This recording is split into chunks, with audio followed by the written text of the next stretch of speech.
Right now in Ohio, people will get you those last moments.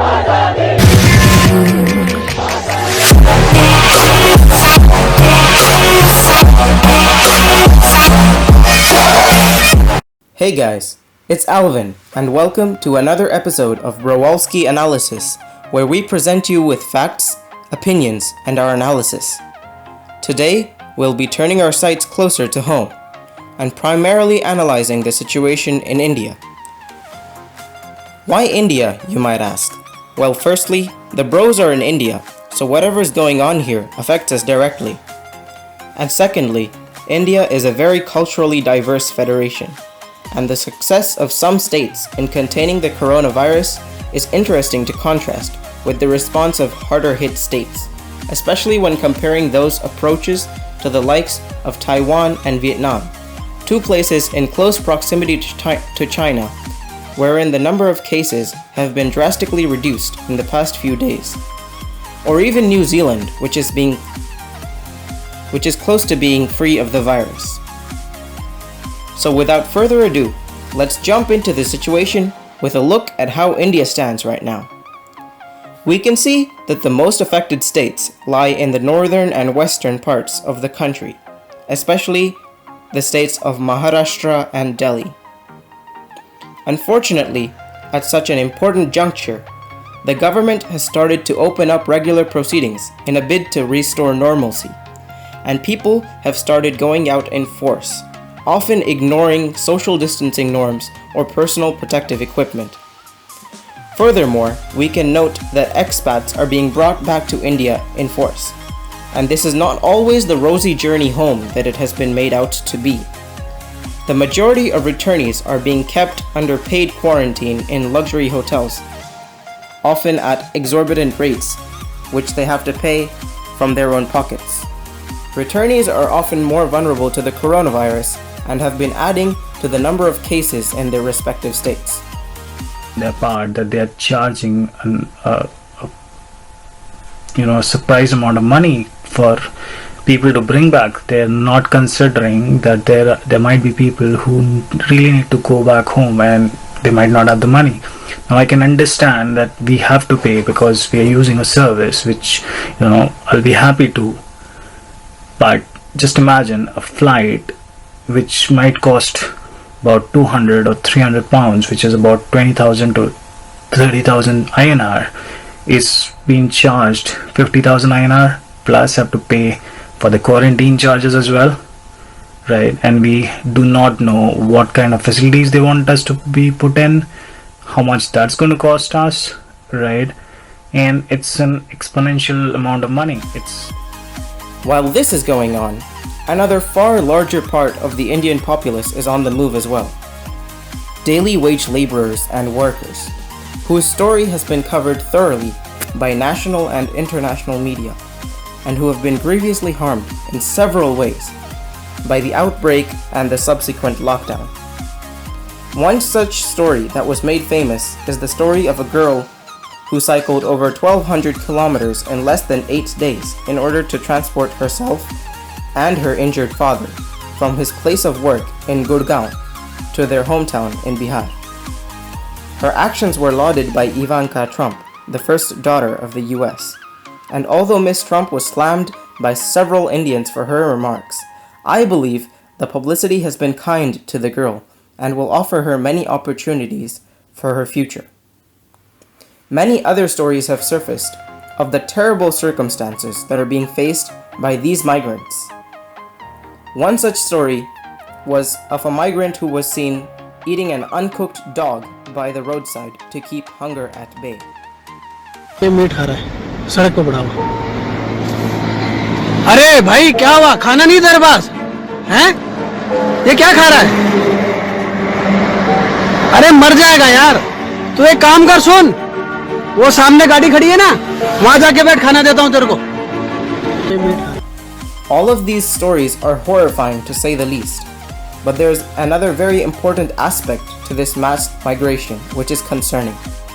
It is causing the spread of coronavirus, undermining everything that the lockdown did to prevent passage of the pandemic from urban to rural areas. Moreover, there are sure to be economic repercussions of the homeward movement, as these workers are employed by nearly the entire middle and small-scale manufacturing sectors of India. All in all, the migrant workers' plight is terrible for the country's image, for the fight against the pandemic, as well as for reviving the economy as the government struggles to reopen the nation. Amidst all this relocation, another tragedy has struck eastern India.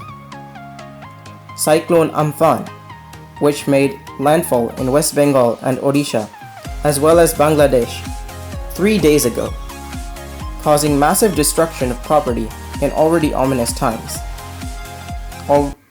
Coming out of the hangar. Unfortunate. Everything gone. Everything finished. Over 6 million people have been evacuated from the vulnerable areas, yet the loss of life is still significant. Even more significant is the loss of property. West Bengal in particular has suffered terribly through the calamity, and the federal government has requested for help in dealing with the aftermath. However, there has been an instance of good news in the pandemic, foremost among them being in Kerala, one of the southernmost Indian states. Here, the outbreak's effects have been greatly diminished through a far-sighted plan undertaken by all the frontline fighters under the command of Mrs. K.K. Shelja, popularly known as Shelja Teacher, the Federal Minister of Health and Social Welfare in Kerala. Cases in Kerala had reached single-digit increments, although the immigration of workers and expats has started to raise those numbers again, not just in Kerala, but also in other areas where respite was beginning to be felt. Started from the beginning. We have some experience with that Nipah case also. At that time, we formed a protocol and also started operating practices and other guidelines according to WHO and also according to the Ebola protocol, etc. And this time also, when the novel coronavirus started spreading in Wuhan, China, at that time itself, we started our planning because we are sure that some people will return from Wuhan to Kerala.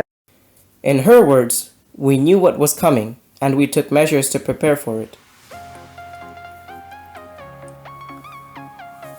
While India may have reported a success story with Kerala, the best success story is most definitely one of Taiwan. Interestingly enough, Taiwan and Kerala's strategies in combating the virus mirror each other. Taiwan has managed to essentially stop the spread of the virus outright, despite being just under 250 kilometers away from China's coast and just over 1,000 kilometers from Wuhan, the epicenter of the virus outbreak. Taiwan has registered a mere 440 total cases and 7 deaths from the coronavirus, having not reported more than 5 cases in nearly 8 weeks. What is more shocking is that the island nation has not had the support of the WHO during their struggle, as they have never been a part of the so-called August body.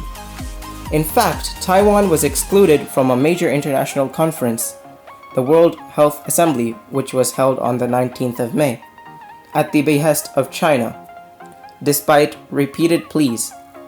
Last December, when indications of a contagious new respiratory illness began to appear in China, we began monitoring incoming passengers from Wuhan. In addition to the tireless efforts of our public health professionals, spearheaded by Health Minister Chen Shizhong, our informed citizens have done their part. Although Taiwan has been unfairly excluded from the WHO and the UN, we remain willing and able to utilize our strengths across manufacturing, medicine, and technology. Taiwan's strategy was simple and effective. They knew the virus was coming, and they took measures to preemptively stop the spread, much like the administration in Kerala have done in India. More interestingly, the controversial first woman president of Taiwan has been re-elected and is soon to begin her next term. What is interesting is her adamance on fully severing any ties that legally bind, so to speak, Taiwan to China and the communist regime. Her re-election has caused the resignation of the cabinet in Taiwan, among other things. But we believe that she can do great things for Taiwan going forward. Moving back to the coronavirus, another nation has managed to curb the effects of the virus. New Zealand, which reported no new cases on May the 11th, and has strived to pull itself out of the economic funk that has affected the world in the aftermath of the outbreak. There is no widespread undetected community transmission in New Zealand. We have won that battle, but we must remain vigilant if we're to keep it that way. In a bid to mitigate the adverse effects of the virus, Prime Minister Jacinda Ardern has pushed for a 4-day work week, as well as announcing a 20% pay cut for herself. She is championing a plan that will push the country into debt while pulling it out of the economic slump. We can only hope that these efforts pay off. With these steps in place, however, many people are looking towards New Zealand for strategies to deal with the reopening of the lockdown. That really sits between employers and employees, but as I've said, there's lots of things we've learned about COVID and just that flexibility of people working from home, the productivity that can be driven out of that, really encourage people to think about, if they're an employer and in a position to do so, to think about whether or not that is something that would work for their workplace, because it certainly would help tourism all around. And many of us are looking forward to the future with a tentative hope. We hope that you all continue to stay safe. This is Alvin signing out. And if you like our content, be sure to like, share, and subscribe. Do let us know about your opinions in the comments.